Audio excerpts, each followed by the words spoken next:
Hello there, coming to you live from the capital Jakarta, Indonesia. You are watching our special report here on TVL World. Today we are highlighting 1 year into the administration of the President of the Republic of Indonesia, Prabowo'S. Throughout the next couple of hours, we are going to go through a number of nooks and crannies, all the glorious accomplishments and possible setbacks. But more importantly, we are going to delve deep into the underlying challenges that the administration might be needing to tackle in the near future. In the meantime, we are your host today for the program. My name is Rahmat Idris. And I'm Valerina Daniel. And of course, today we are not alone. We are going to be accompanied by 3 experts.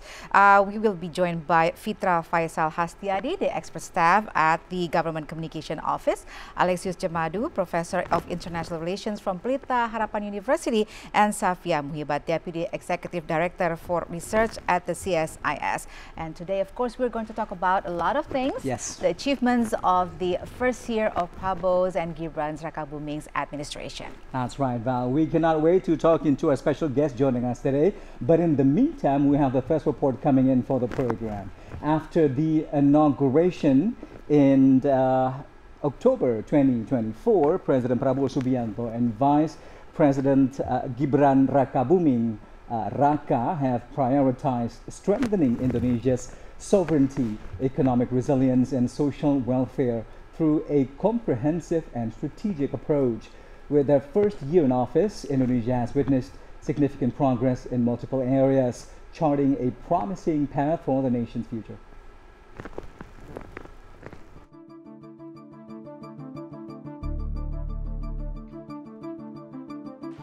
Bismillahirrahmanirrahim. Demi Allah, saya bersumpah akan memenuhi kewajiban Presiden Republik Indonesia dengan sebaik-baiknya dan seadil-adilnya. Since taking office in 2024, President Prabowo has focused on key priorities like economic stability, food and energy self-sufficiency, social welfare, and strengthening Indonesia's global position. Serta berbakti kepada nusa dan bangsa. Thank you. The esteemed Vice President of the Republic. One of the flagship achievements is in food self-sufficiency. Rice and corn production surged by about 50%, and government rice stocks hit a historic 4.4 million tons. The target to end rice imports ahead of schedule showed a commitment to sovereign food security. Farmers are better supported with improved access to subsidies and technology, helping rural communities thrive. In addition, President Prabowo Subianto's administration has seen the establishment of red and white village and urban cooperatives to strengthen the village economy and achieve food self-sufficiency. The cooperatives aim to become hubs for economic and social services, offering savings and loan facilities, distributing basic necessities like rice and cooking oil, providing access to fertilizers, and operating clinics and pharmacies.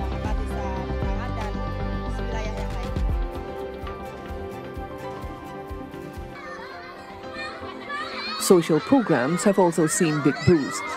The free nutritious meal program has expanded nationwide, serving over 10,000 kitchens to improve child nutrition. Health services, education quality, and village infrastructure also received attention, reflecting a focus on inclusive growth that benefit all Indonesians. Meanwhile, the establishment of the Danantara Sovereign Wealth Fund in February 2025 has strengthened the vision to optimize the assets of state-owned enterprises to boost economic growth and support national development and to attract foreign direct investment. In addition, infrastructure development has accelerated significantly, improving connectivity across the archipelago through expanding roads, ports, and digital networks. The advancements facilitate commerce and regional integration, reinforcing economic hubs beyond Java and Bali.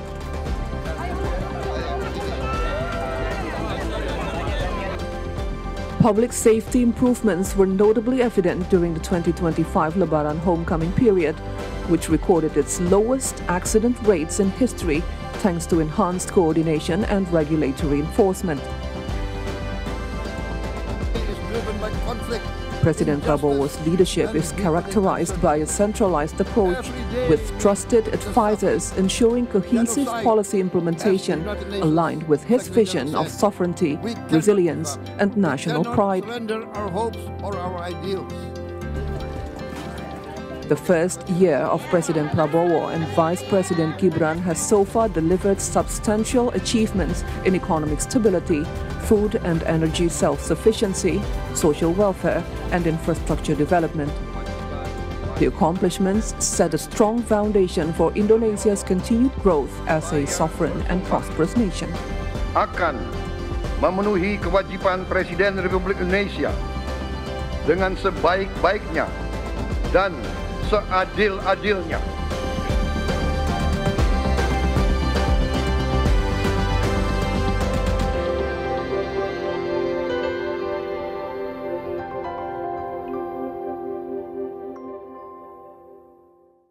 Well, with the conclusion of the opening report, it is safe to say that we have to give credits where credits are due. Val, a lot of strides have been made and a lot of significant goals have been achieved in the first years, although big homeworks are still ahead. That's right. And marking 1 year of President Prabowo Subianto's leadership and the red and white cabinet, Indonesia continues to advance its national transformation agenda. From economic growth and social welfare to global diplomacy, the administration's first-year milestones demonstrate a strong commitment to building a more prosperous, inclusive, and resilient nation. Here are the key highlights of President Prabowo Subianto's achievements across various sectors. We'll start with our first infographics with economics achievements, health, education, and human development.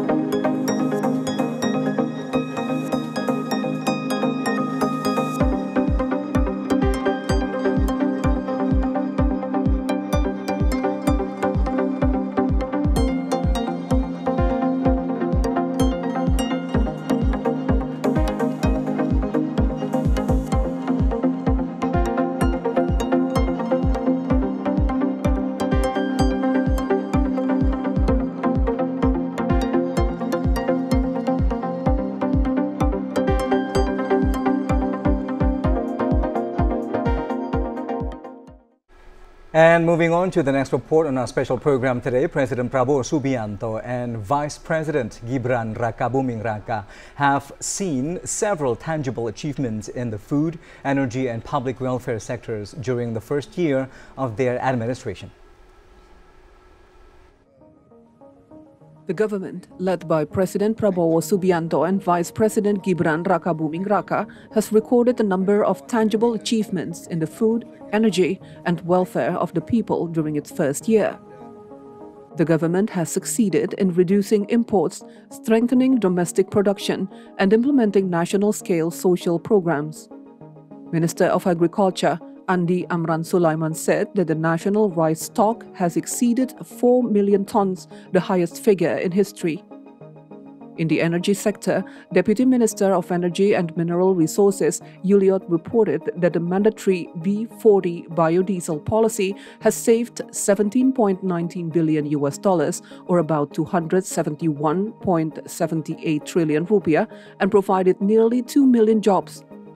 Next year, the mandatory biodiesel will be upgraded to B50, fuel mixture consisting of 50% biodiesel and 60% of conventional diesel.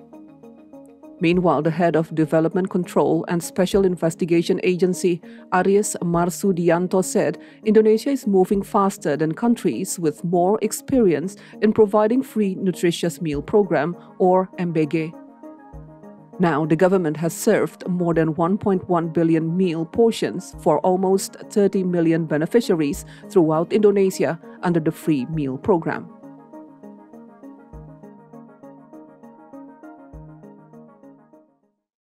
All right, now we are going to introduce you our panelists today. Yes. We have a very experienced experts with us today in TVR World Studio. Our guests today are Fitra Faisal Hastiadi, the expert staff at the Government Communication Office. Hello, Pak Fitra. Thank you very much for joining us today.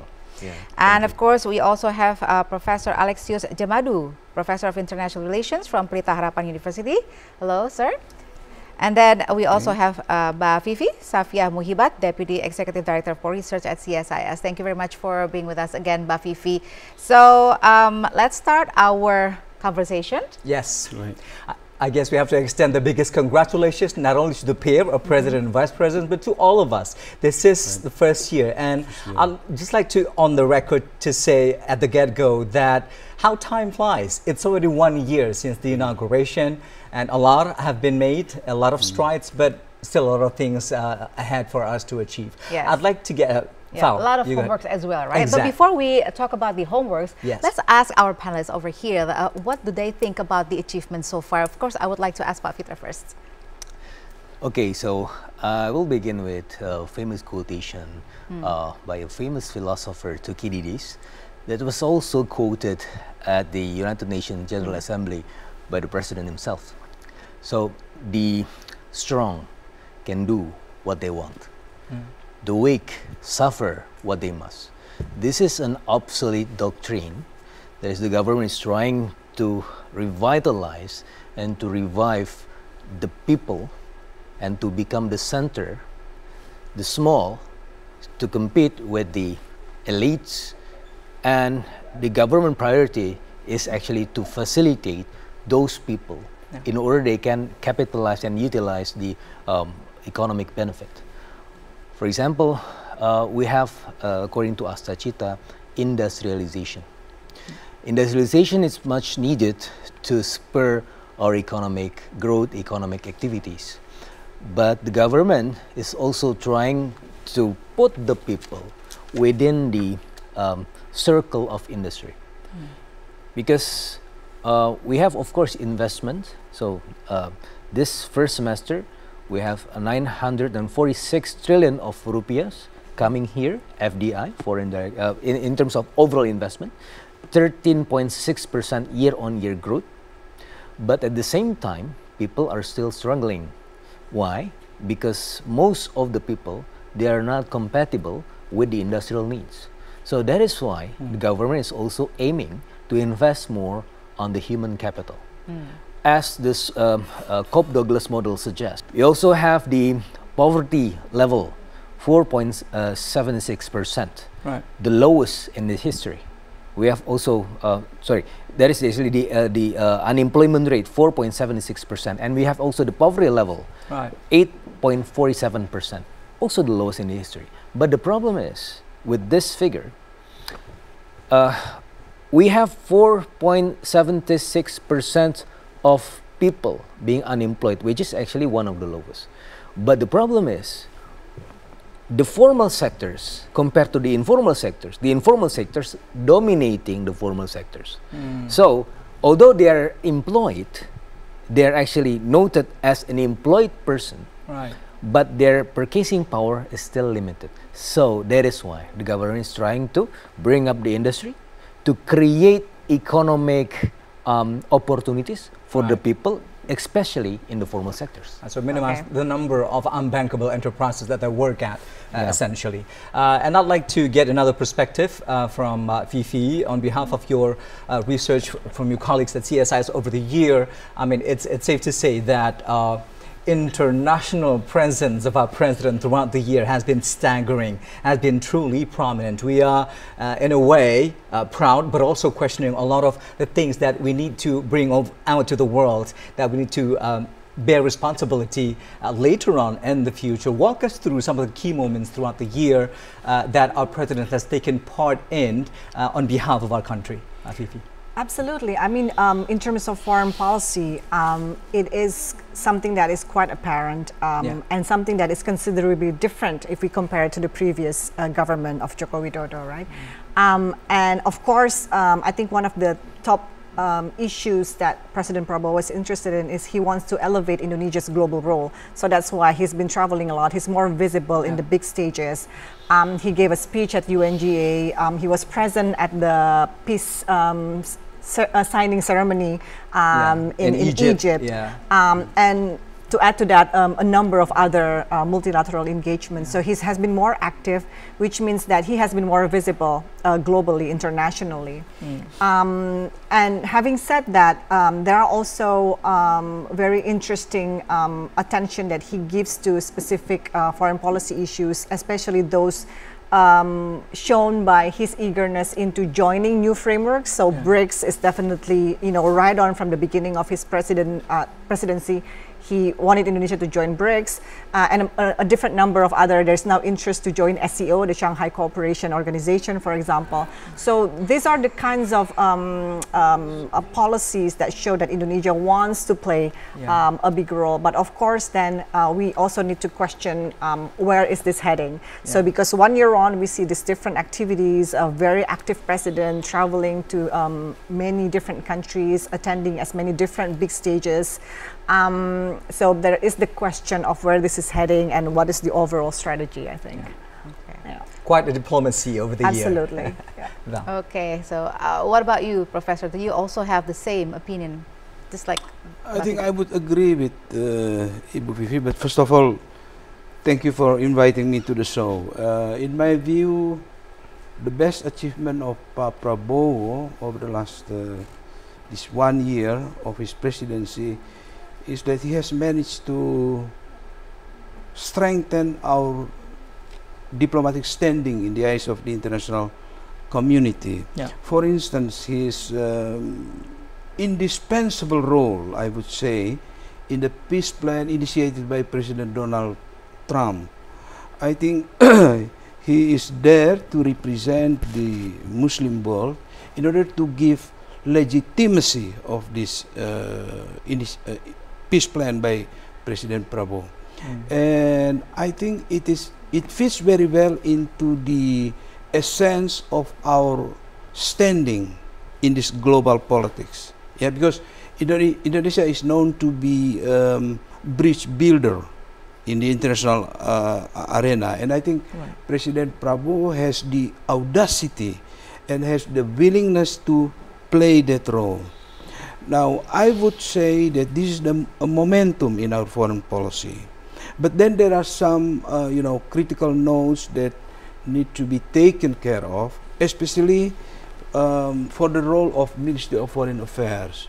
Because the challenge now is how to translate this into more concrete programs in terms of their initiative to substantiate further this big vision of President Prabowo.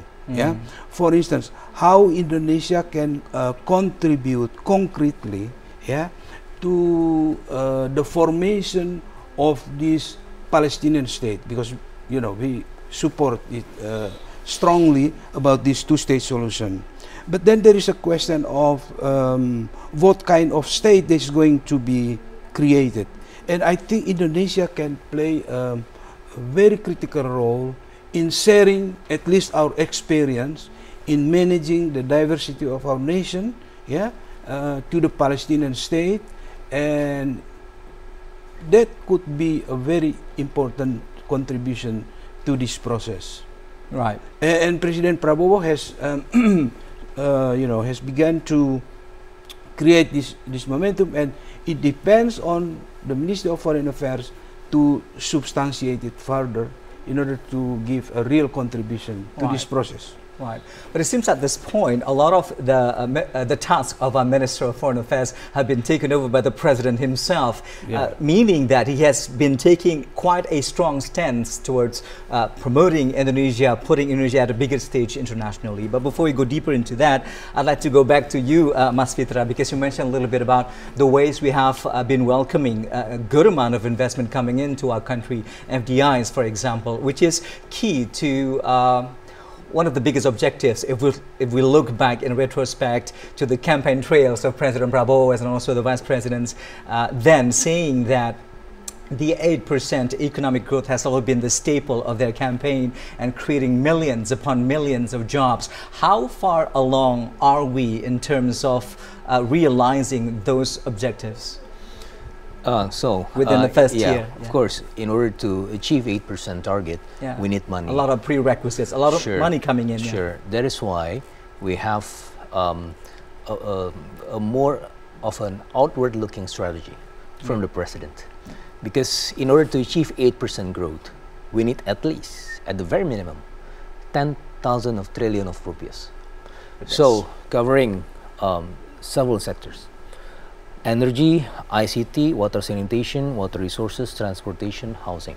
The problem is, only 3,000 trillion of rupiahs will be covered domestically from the state budget, from the actors in the domestic economy. So the 7,000 trillion of rupiahs should be coming elsewhere. So that is why we are actually making several commitments with several countries. As a matter of fact, this year, we already signed Indonesia-EU Comprehensive Economic Partnership Which Agreement. is a major milestone there, something we've been working on for decades. And then also with Canada, Indonesia-Canada Comprehensive Economic Partnership Agreement, which is basically, this is a derivation or an output of an ongoing dynamics with the US. So, if you remember, in 2020, we also signed the Regional Comprehensive Economic Partnership Agreement. Right. But RCEP. That happened after 2018 Trump tariff. I remember one time in 2017, I was invited in the East Asian Economic Conference. I'm representing my campus, Universitas Indonesia. At that time, we gathered at the ASEAN Plus 3 commitment. We have China, Japan, also South Korea, along with ASEAN countries. At that time, we are seeing that since Trump is becoming more aggressive to impose tariff to China, so China expedited the process into the RCEP in making. Right. So it was initiated in 2011, but it is signed when I was also serving as a spokesperson of the Minister of Trade. At that time, signed in 2020 because of the first Trump tariff. And the second Trump tariff is actually a bit more positive for us because we have initiated this EU-Indonesia Comprehensive Economic Partnership Agreement, which is actually the state-of-the-art in the free trade agreement. This is actually the highest level. When you achieve this level, you can plug and play with several trade arrangements. So since 2016, and then we concluded today, this year. Why? Because, of course, because of Trump. So Trump tariff is also becoming a blessing in disguise for us. Because another blessing in disguise. It catalyzes all of the other cooperations that we should have been able to foster years ago. Exactly. In a way, we have divergency. But to the other perspective, we have a convergency across actors in international ecosystem.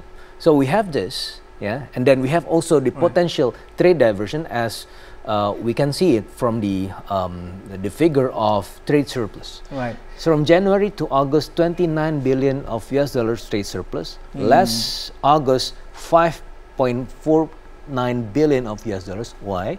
Because we have the so-called trade diversion. So we have the Trump tariff. The variation is quite, variative. The spectrum is quite wide, across countries. But in a way that it also benefited us, because, for example, when we export meat to the US, our fierce competitors should be Canada and Brazil. But Brazil and Canada was imposed a higher tariff. But we are actually 19% is actually lower, so that we can compete with them in a way that it created the so-called trade diversion. So this is also becoming a blessing in disguise for us, in order to to be more competitive. Right. Yeah. So, but this trade diversification, though, Mas Fitra, is that going to be a good thing for the long run, as opposed to all the other established conventional routes that we've had over the years? Of course, this is not sustainable, because tariff is not sustainable. Right. But at the same time, we also see that the USTR concern, 16 concerns of the USTR, is actually also a blessing in disguise for us. Why? Because most of the concerns is actually focusing more on deregulation. For example, import quotas, local content requirements. There is, when we fix this, we can have a more sustainable trade dynamics, and then we can participate more in the regional production network. So much so that we can actually have the growth benefit regionally. Okay. Let me follow up with your earlier point when you said that we actually need more money coming from investors outside of Indonesia. So let me go to Mbak Fifi now, because as you said before, we already start with BRICS, for example, and then we also have APEC, we have G20. So which channel that do you think that we should use more in order to, get more support from the investors outside of Indonesia? I don't think there should be one channel that fits for all. I do think for different issues, different focus, we might need different channels. ASEAN has been our oldest vehicle for the longest time, so that remains at the forefront. But of course, the newer platforms, be it regional or multilateral, they're there for different reasons and for different functions, I do think. But I think what we need to keep in mind as well is that bilateral channels are still very much important. And looking at Pak Prabowo's 1 year, it is actually more apparent that he's also focusing a lot on bilateral issues and bilateral dealings, transactions. So that's why different kinds of FTAs and CEPA is one of the things that we focus on these days. So yeah, again, it goes back to the issue, to the focus and to the different functions. But I do think that these different channels serve different purposes. Okay, what do you think, Professor? Yeah, in my view, that in order to understand the nature of our foreign policy, especially the economic dimension of it, we should frame it not in terms of either or, but both and. Why is that? Because we need all of them. We need United States, we need also China. The inclusive aspect of it. Yeah, we need BRICS, and we also need G7. G20. Faisal may correct me if I'm wrong. Yeah, if you look at the statistics of our trade with these two blocks, it's almost the same, 25 to 30%. Also, so with BRICS, around 33 or 34%. So, if that is the case, then our foreign policy should be formulated in such a way that we need to manage the risk of dealing with all these great powers. Yeah, what they call in foreign policy analysis by creating a hedging strategy. We need to calculate the risk. Yeah, because we want to build our economic engagement with China without sacrificing our relationship with the G7, and the United States is also there.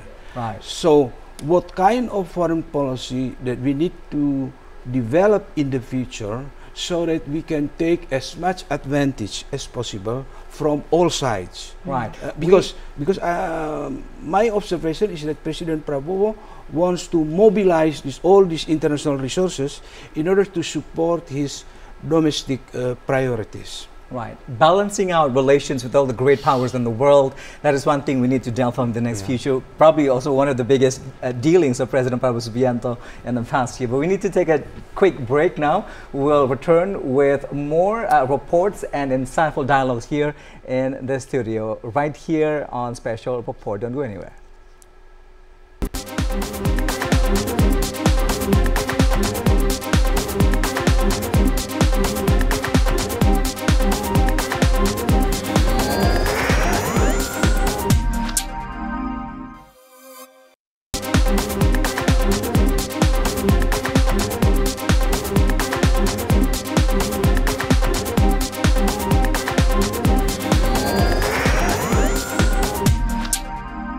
Welcome back. You are still watching our special program here on TVR World, shining a light on the first year of the administrations of the President of the Republic of Indonesia, Prabowo Subianto. All the challenges had the underlying things that we need to tackle in the coming future, and more importantly, all the accomplishments over the year.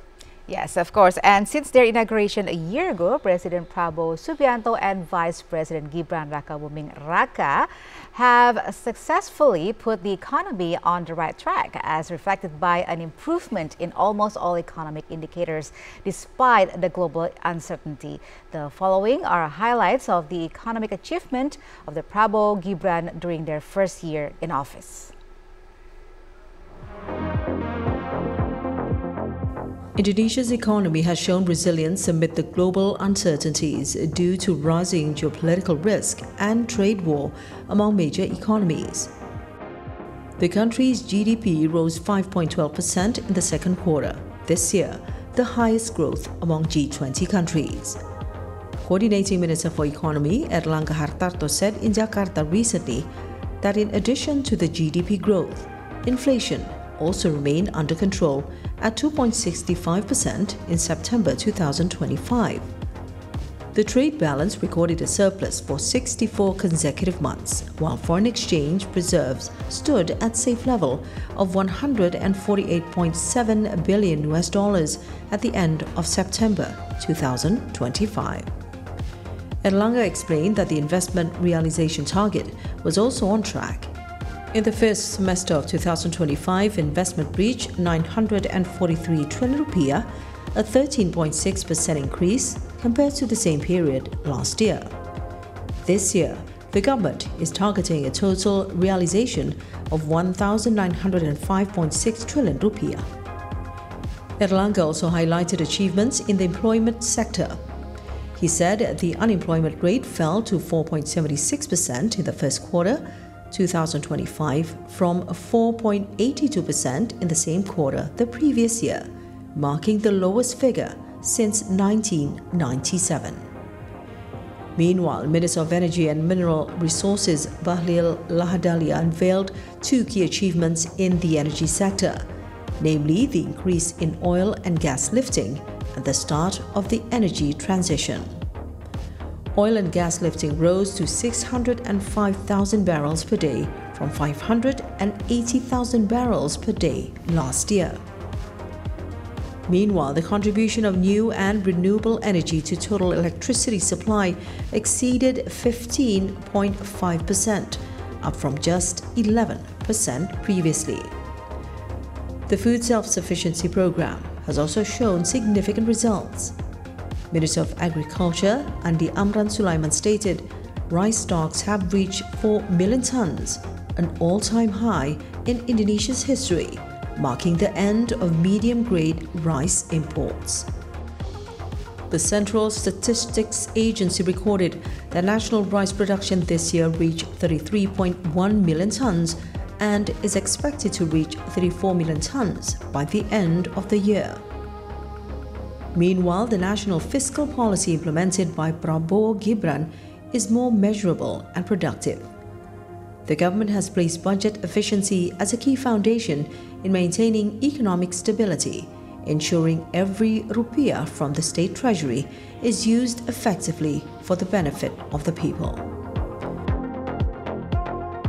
This concrete step was marked by the issuance of Presidential Instruction No. 1/2025, containing budget efficiency on January 22, 2025. The government targeted savings of up to 306.69 trillion rupiah, consisting of 256.10 trillion rupiah from ministry institutional spending and 50.59 trillion rupiah from regional transfers. However, the most significant change occurred after the inauguration of Minister of Finance Purbaya Yudisadewa, replacing Sri Mulyani Indrawati on September 8, 2025. Under Purbaya's leadership, budget efficiency is no longer considered solely as spending cuts or savings, but rather as an effort to ensure that public funds are spent appropriately, on time, and not languishing without economic budget.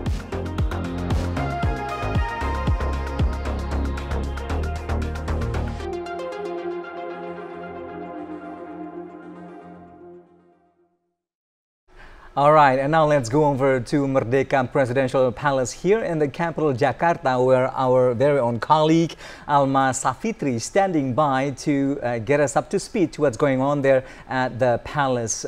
Alma, what do you have for us? What's going on right now where you are reporting? Yeah.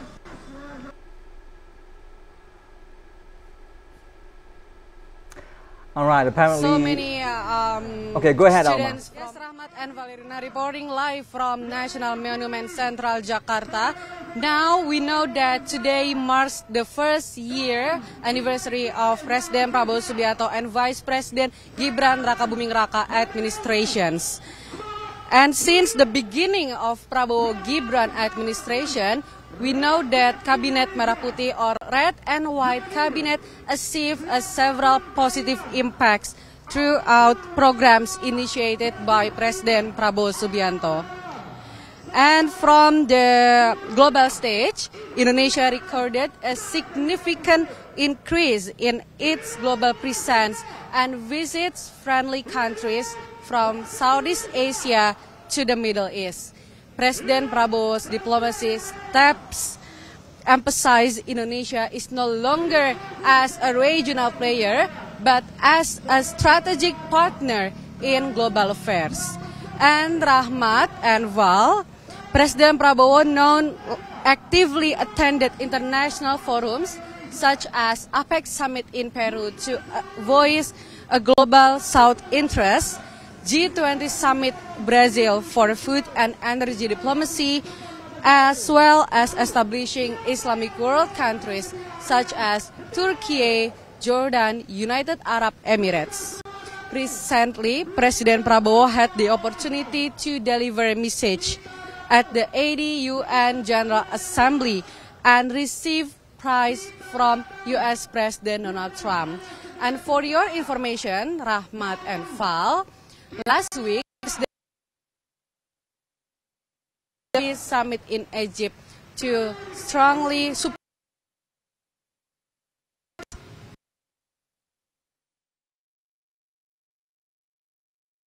All right, do accept our apologies for the technical difficulties there. Apparently, I don't know if you can hear it in the background for all of our guests here in the studio. Apparently, there's crowds gathering around the Merdeka Presidential Palace. We don't know what the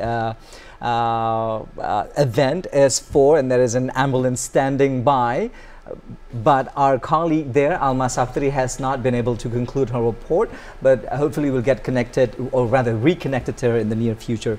Let me go over to you, Mas Fitra, just in regards to what Alma has been saying to all of our achievements in the first 365 days of President Prabowo Subianto and the Vice President Gibran Rakabuming Raka, because as was iterated by Professor Alexis, that we need to balance out our positions amidst all of these pulling and tracking powers of great nations. I mean, we're talking about the US, China, Russia, and all the emerging economies within the G20 as well. What is the ideal approach for our country in order to do so? Yeah, we are friends with everyone. Yeah, right. Because, so it's always the win-win solution again. Yeah, of course. Because at the same time, yeah, we are actually in a very good relation with the US. Okay. As was seen in Egypt with the hot mic thing. Sure, it's actually very close. Let's not go. The relation is quite close. Right. And then Prabowo is also having a very good relation with Putin and Xi Jinping, and also with several other countries. He's met twice in person, right? Yeah. Correct. And then was invited also to France. The great military parade and the Bastille Day in Paris. Yes, of course. So actually, that's actually bringing up Indonesia to the center stage of the world. Yeah. What I said earlier, that we need investment. So that is actually the most prominent thing to do, which is actually to get close to each other. Yeah. So we are actually becoming a neutral platform for everyone.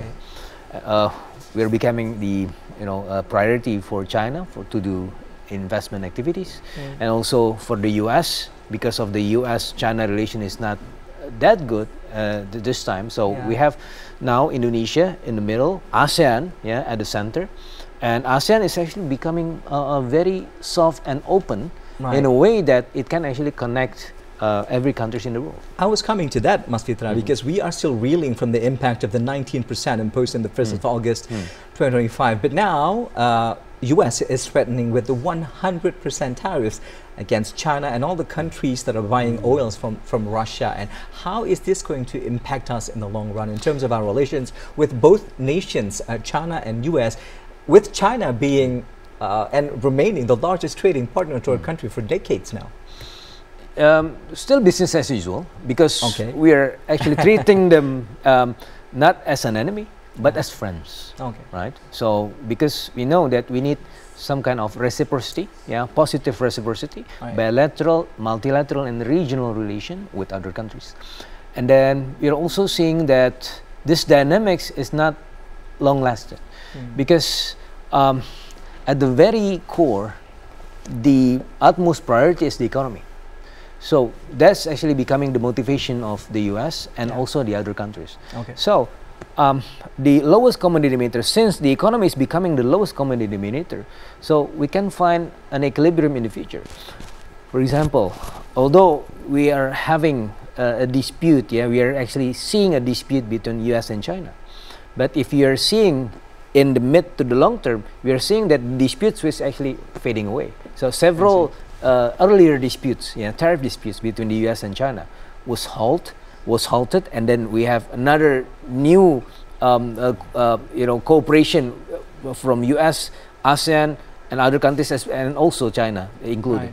So in a way that we are actually reaching a new equilibrium in the world.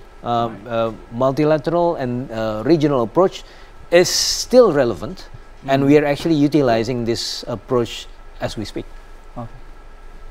All right.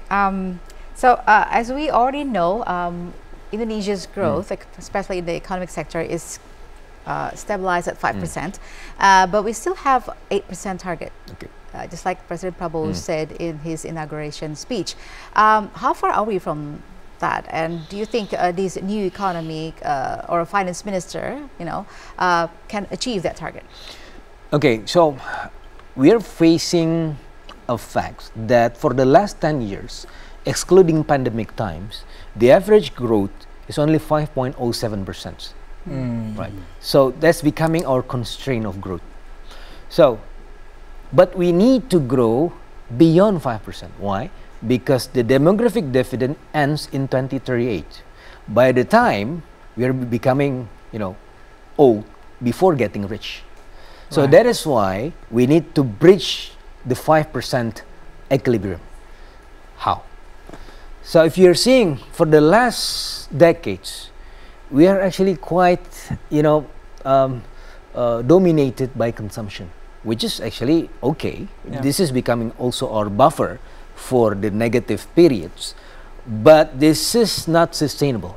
We need another variation, another variable to push growth. For example, in the first and the second quarter this year, the consumption growth 4.95% and 4.97%, below the growth of 5.12%. But if you're seeing the facts that in the second quarter of this year, industry 5.68% of growth compared to the first quarter 4.55%. So what the variable tells us is if we want to grow more than 5%, we need to push the industry. That is the first thing. And the second thing, if you're seeing not only the consumption, the investment, the gross fixed capital formation grew 6.99%, almost 7% in the second quarter of the year. So we grew 5.12%. Right. So in a way that to bridge the targets, to bridge the 5% curse, we need to go beyond consumption. The consumption-led growth is already obsolete. We need productivity-based growth, which is the supply side, which is the industrialization. Because in order to sustain the income is the derivation of the supply, the industry. If you have more income, you have consumption, because the consumption equation, consumption equal to autonomous consumption plus a fraction of income. So if we can actually empower the industry, we can generate more income to the people, and then consumption will grow eventually, so we can have pretty much a higher growth. And then coming to your question about the new minister, yeah, what the new minister is doing, that is actually seeing the facts that in the second to the third quarter of the year, the base money, the growth is quite limited. What is actually this tells you? This indicator tells us that the economy is not doing pretty well. The transaction is quite limited. So in order to increase the money supply, the money growth, the money creation activities, the government, through the Minister of Finance, injecting a liquidity, 200 trillion of rupiahs into local banks. Previously, it was posted in only in the central banks without any real sector activities. Right. So with 200 trillion of rupiahs, the cost of financing will be declining in the banks, and the cost of credit will be also decreasing. So this will eventually lead to the demand for credit, which will be going up. So according to the simulation, this will increase the growth factor 0.3 to 0.4%. So we are aiming this fourth quarter of the year 5.4 to 5.6%. Right. Well, the number through the simulation sounds very attractive and very beautiful. There, 5.4 or something. I mean, but the reality is, Mas Fitra, I mean, it's been said that a lot of these banks are not able to distribute the 200 trillion rupiahs due to a lot of obstacles and difficulties. So, which is essentially the real goal of having these money being distributed through enterprises, medium, small, micro in our country, for it to return profit to our country. So, what do you think the wrong gear there to get it going? It's already going, because almost 60% of the money, for example, in BRI, already absorbed. Has been absorbed. Okay. Bank Mandiri 70%. Okay. So what happened? Yeah. The government is not only injecting the liquidity, which is not even a policy. You're just putting the money away from the central bank through Himbara, and then the government is also seeing that the real sector needs to be stimulated with fiscal stimulus. So in the third quarter of the year, the government pushing the stimulus 16.3 trillion of rupiahs. Right.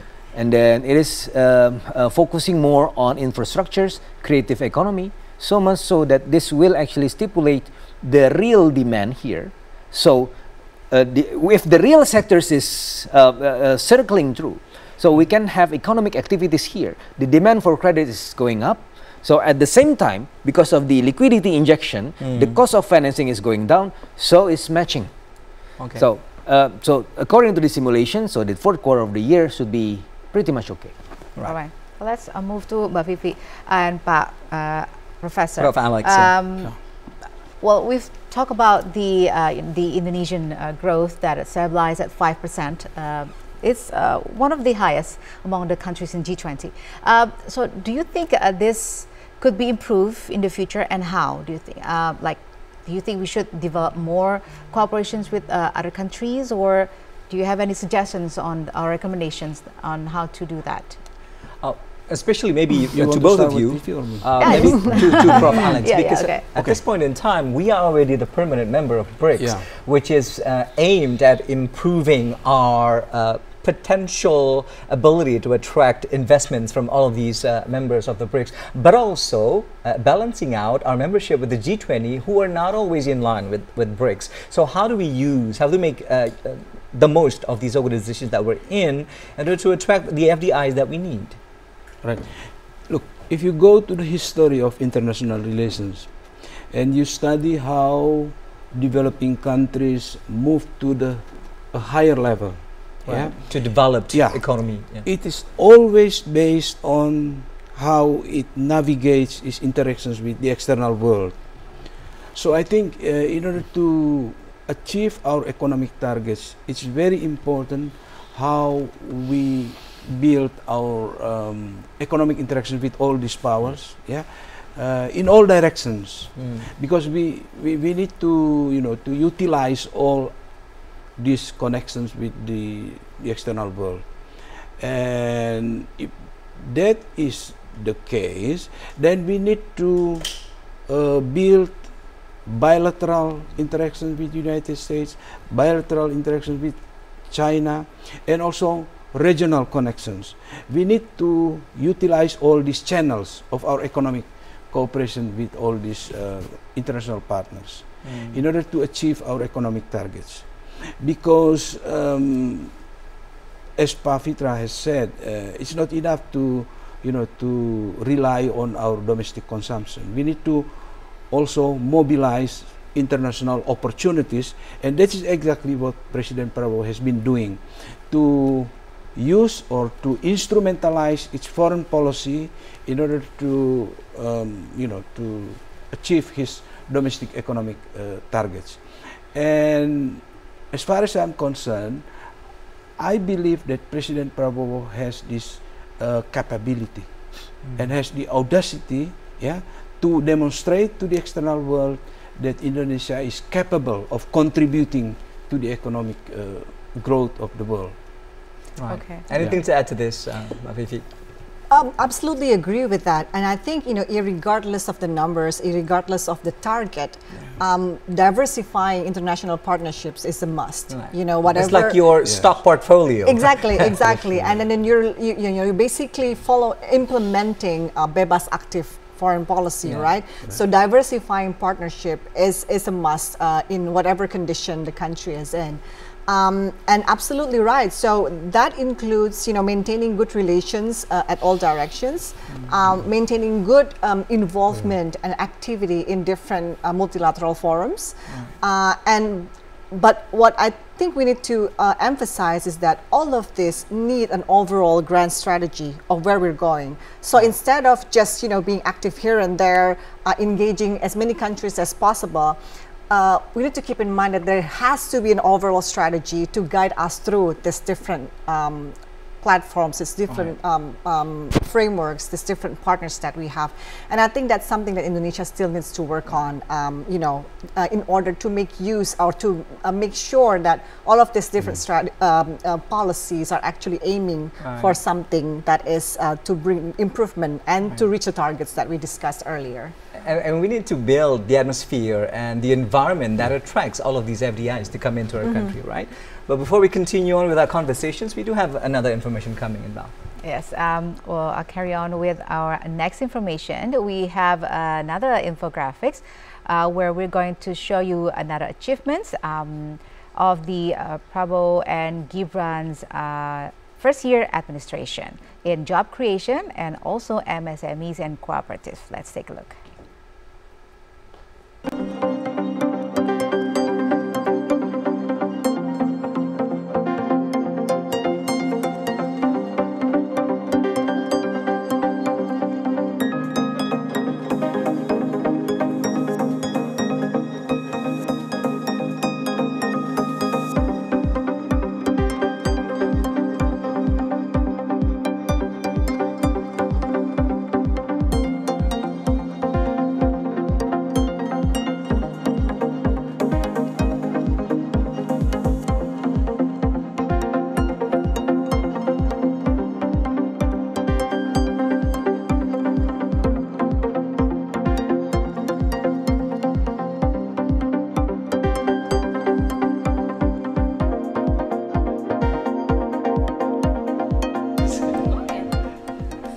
Something also to spend, right? All right, we do have more reports coming in highlighting the first year of the administrations of President Prabowo Subianto and Vice President Gibran Rakabuming Raka, but we'll continue on next after the short break. Stay with us.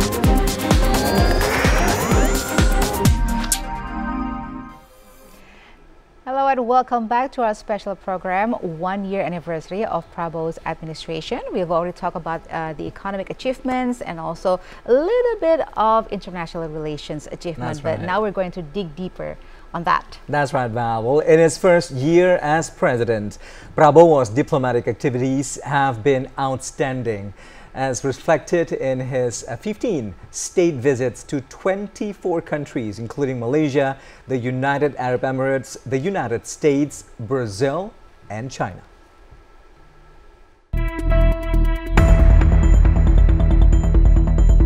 During the visits, President Prabowo has met with numerous world leaders, including U.S. Presidents Joe Biden and Donald Trump, Chinese President Xi Jinping, Brazilian President Luiz Inácio Lula da Silva, and Malaysian Prime Minister Anwar Ibrahim.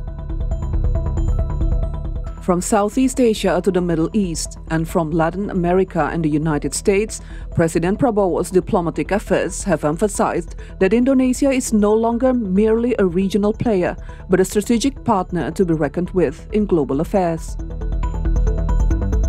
President Prabowo's foreign visits over the past year reflect his vision of a firm, sovereign, and influential Indonesia, as well as his determination to reaffirm the unitary state of the Republic of Indonesia as a moral and political force among major powers. Among President Prabowo's foreign visits during his first year in office was a trip to India on January 26, 2025, when he was invited to attend military parades or Republic Day celebration. Then he visited Paris, France, to attend the Bastille Day military parade on July 14, 2025.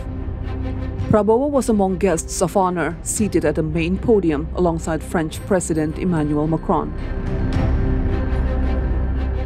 On September 3, 2025, Prabowo also attended China's largest military parade alongside world leaders such as Chinese President Xi Jinping, Russian President Vladimir Putin, and North Korean leader Kim Jong-un.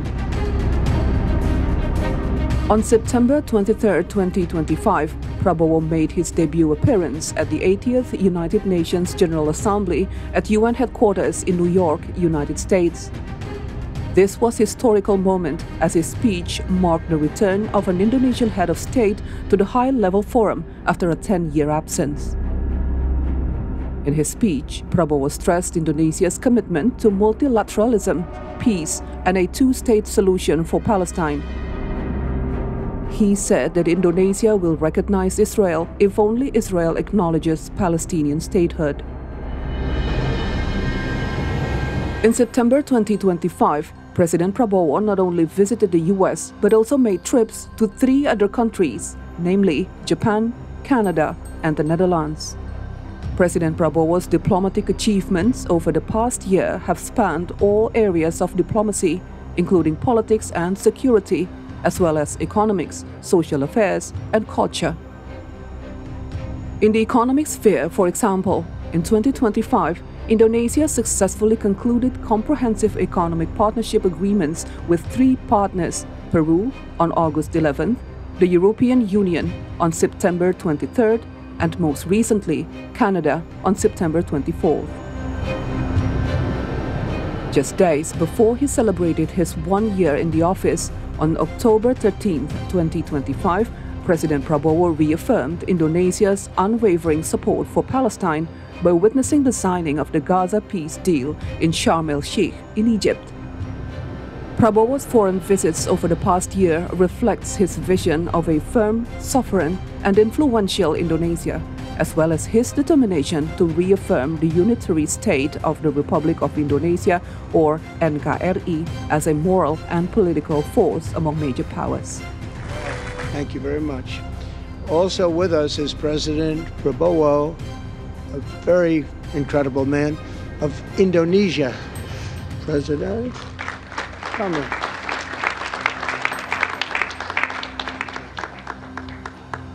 Great job.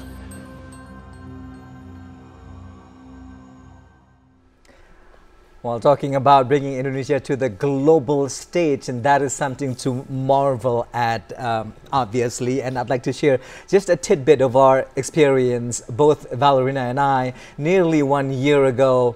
there we were standing at the lobby of Copacabana Hotel for the G20 summit, and President Prabowo Subianto was just welcoming Antonio Guterres, the Secretary General of United. It was just surreal, the level of powers that you feel in the rooms, meaning that the true presence of our top leader at such an event really meant something. I'd like to go over to you, Vivi, because no less than a couple of weeks ago, we were burning the midnight oil right here in the studio, because in my opinion, what takes the cake throughout the year was that remarkable remarks of our presidents, the incredible podium pounding remarks of President Prabowo Subianto at the 80th session of United Nations General Assembly. Walk us through some of the key moments that Indonesia brought on to the podium for the first time ever in person in 10 years for an Indonesian top leader to be there.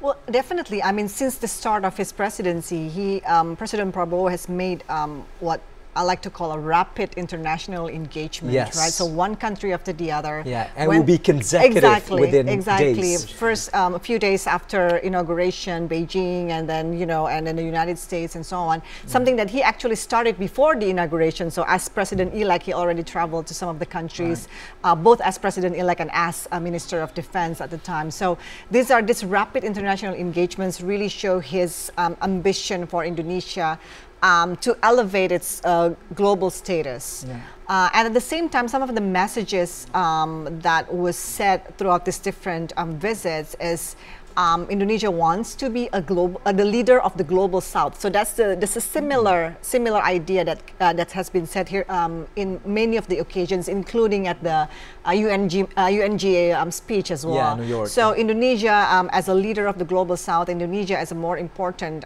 international actor, playing a role in different issues, in different arenas. So I think this is some of the things that really is the part of the main passion of the president. So I think that's something that, yes, 1 year has passed, but I think that's something that we can still anticipate in the coming years as well. Right.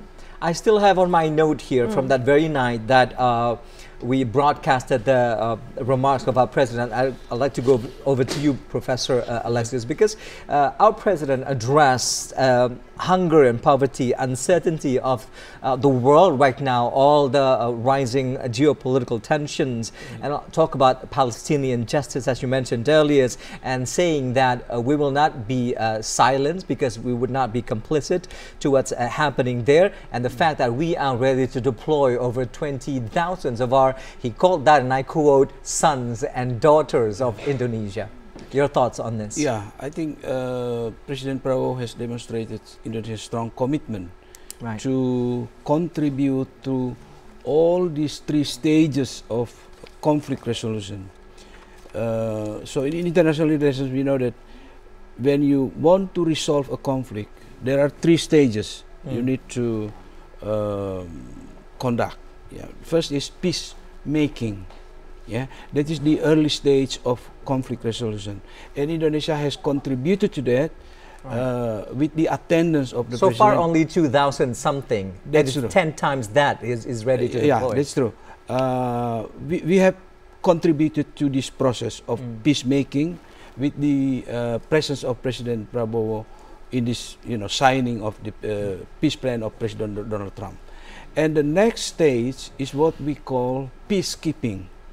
And President Prabowo has promised to contribute 20,000 of all soldiers for peacekeeping operation in Gaza. Yeah, around the world, he if said, everything goes wherever well. is needed. And then the third stage is what we call peace building. And you can see that Indonesia is capable of playing a significant role in all those 3 stages. And President Prabowo, through his speech in front of the UN General Assembly, has convinced the world that Indonesia is willing to play and to contribute to all these 3 stages of conflict resolution. And that is why I said earlier that Indonesia has gained a momentum. Now, our further challenge is how to substantiate it with more initiatives on the part of our Ministry of Foreign Affairs, because the president has a big vision, and I believe that Ministry of Foreign Affairs is expected to not just become an executing agency, but they have to translate this big vision into, more concrete actions in order to strengthen our position and our contribution to the whole process of peace in Palestinian conflict. Right. All right. Last week, I interviewed the Minister of Foreign Affairs, Bapak Sudiono, and he said that Indonesia will continue support to the two-state solution. Right.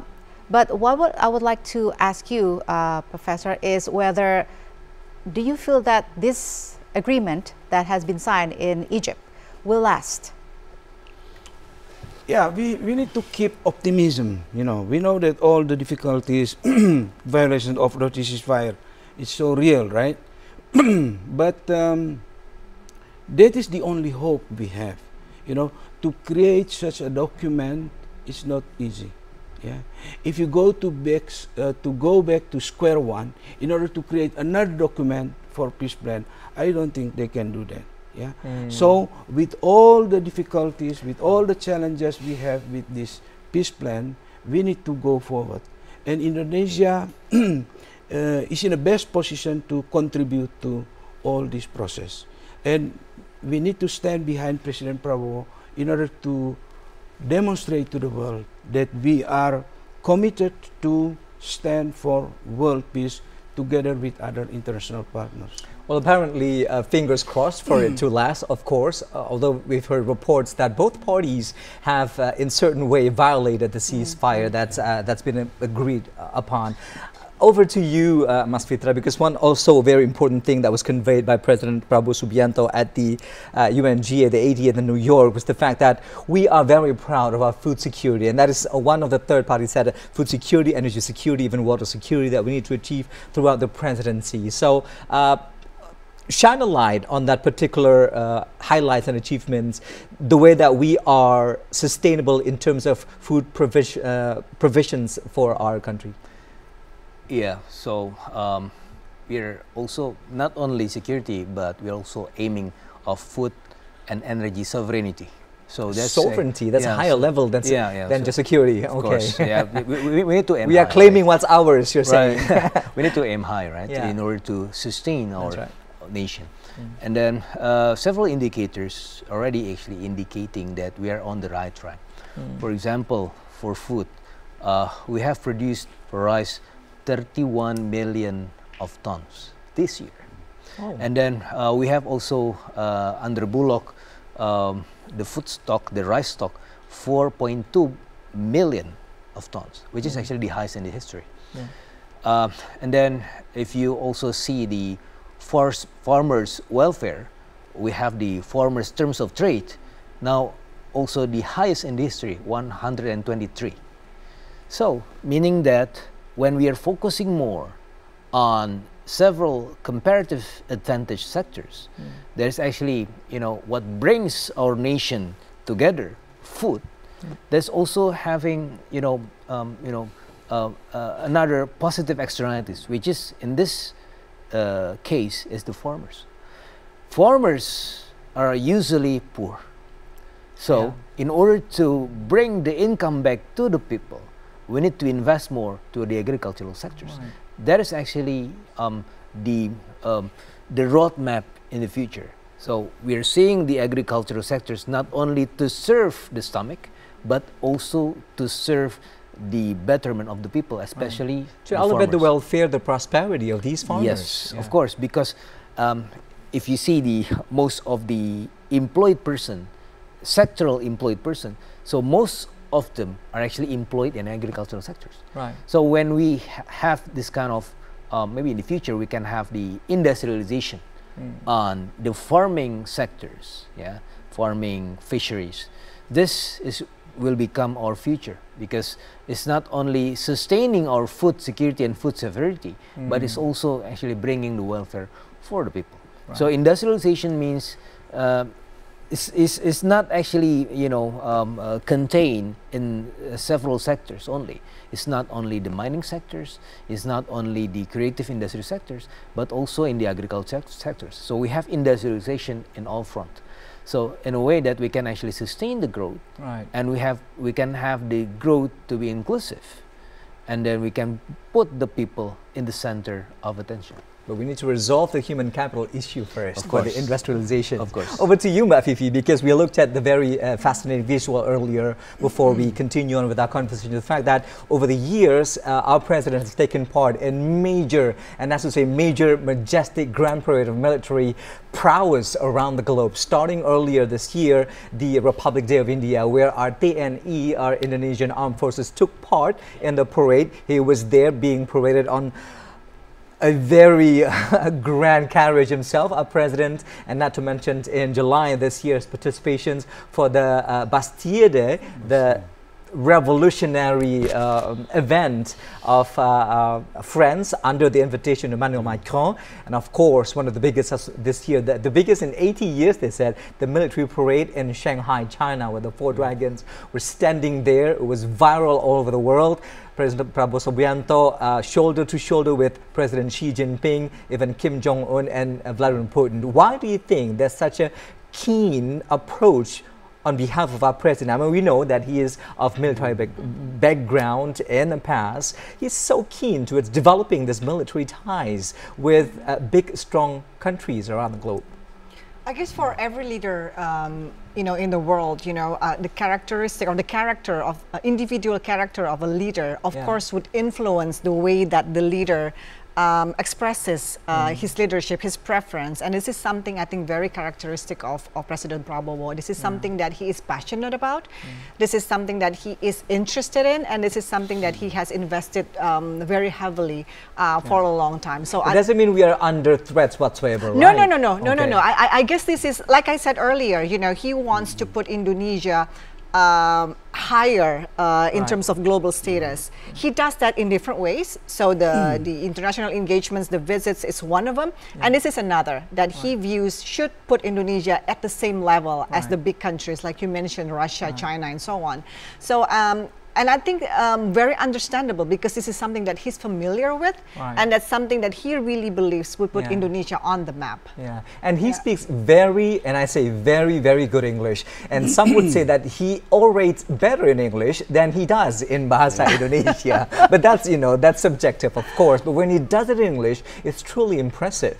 Yeah, I would say that as well, and exactly why he is very comfortable in doing what he does at the international stage, because he has that confidence as well. Spreading all the charms of our country. If I may add something to that, please, Pa Rahmat, this is just another side of the style of his diplomacy, that he believes that at the end of the day, your international diplomacy should be based on material strength, which is economy and military power. That is the basis of your diplomacy. Yeah, it's so diplomacy. It's not just the, you know, eloquence or sophisticated word or communication in international arena. It should be based on the strength of your material basis at the domestic level. So his presence in all those events means that he understands the essence of diplomacy that has 2 sides, okay? Communication, the power of communication, and also the domestic basis of diplomacy is the material basis of a nation. Yeah. Right. Very interesting point of view. Yes. Thank you very much, speakers, for sharing with us your insights according to your specialties. Of course, we've heard about the economic side and also the international relations achievements of Indonesia in the first year of President Prabowo's administration. But maybe before we close, I would like to ask each of you a question, the same question, but just answer it very briefly. In the future, maybe like 1 year from now, what kind of administration that we will see in Prabowo's and Gibran's Rakabuming's governance in the future? For example, are they going to continue this kind of approach to internal relations and economics, or they're going to do another different strategy? Just like Mbak Fifi said, you have to have like a grand strategy. Mbak Fitra first. Yeah, it's just like today, but it's better. Like today, but better. Yeah. Okay. Very concise and very optimistic. All right. Well said there. Sure. In terms of our international engagement, I really don't expect any changes. Right. You're going to see the same type of leadership that he displays at the moment. Okay. And like I said, look forward to more international engagements, actually. Will we see more international engagements on behalf of our VP?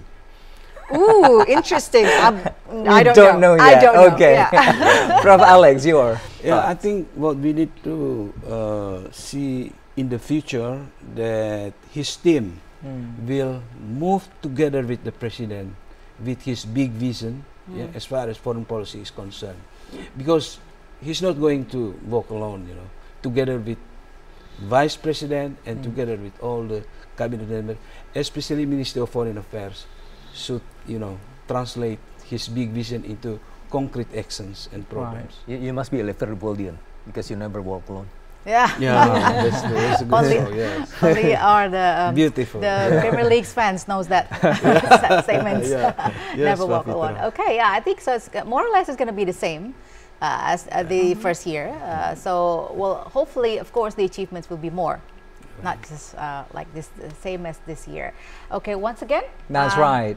So I guess thank you very much for joining us and also giving us a clear picture of what's been happening in the past year and also the forecast to what's going to happen in the next 4 years. We're going to have to do this 4 more times to get the very idea of the objectives of our president and vice president of Indonesia every single year at the end of 1 year term.